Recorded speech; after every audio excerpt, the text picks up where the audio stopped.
Hey everyone, Ryan here. Welcome to Module 3.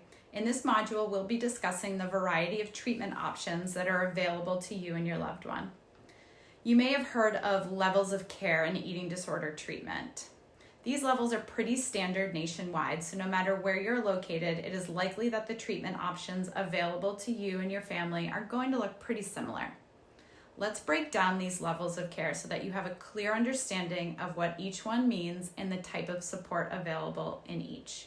Let's start with the most intensive. Inpatient level of care is a 24/7 treatment option, usually in a hospital setting. This is typically recommended for a patient who needs medical stabilization due to the severity of their eating disorder. This is typically a short-term stay until they can step down to another level of care. In the inpatient level of care, all meals and snacks are monitored, and the patient will have access to a number of medical professionals for ongoing support. Next, we have residential level of care. This is another 24/7 treatment facility where the patient will live there and have all meals and snacks monitored, and various levels of support, groups, and services offered throughout the day.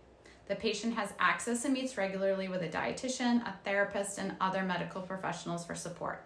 In most cases, someone attending inpatient level of care will typically step down to residential following their stay.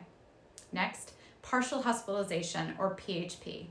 This is a day program where the patient attends 5 days a week, 6 to 8 hours a day. All meals and snacks are monitored with some increased flexibility and more time at home to start getting immersed or re-immersed back into the home environment.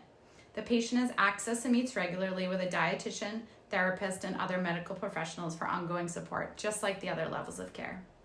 Next, intensive outpatient program. This typically runs 3 to 5 days a week depending on the program, and meals and snacks are typically monitored during the stay.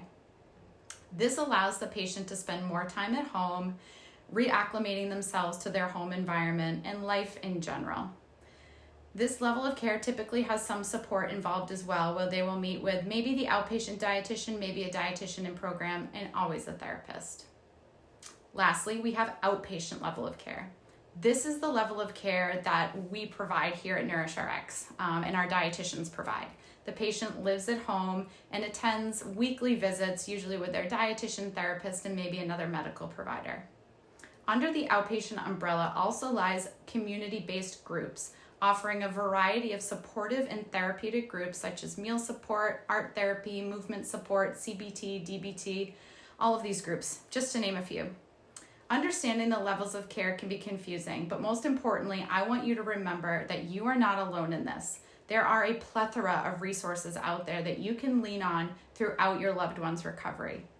For more information, be sure to dive into the downloads and resources within this module and bring any questions that you might have to our live coaching call this week. See you out there in the course.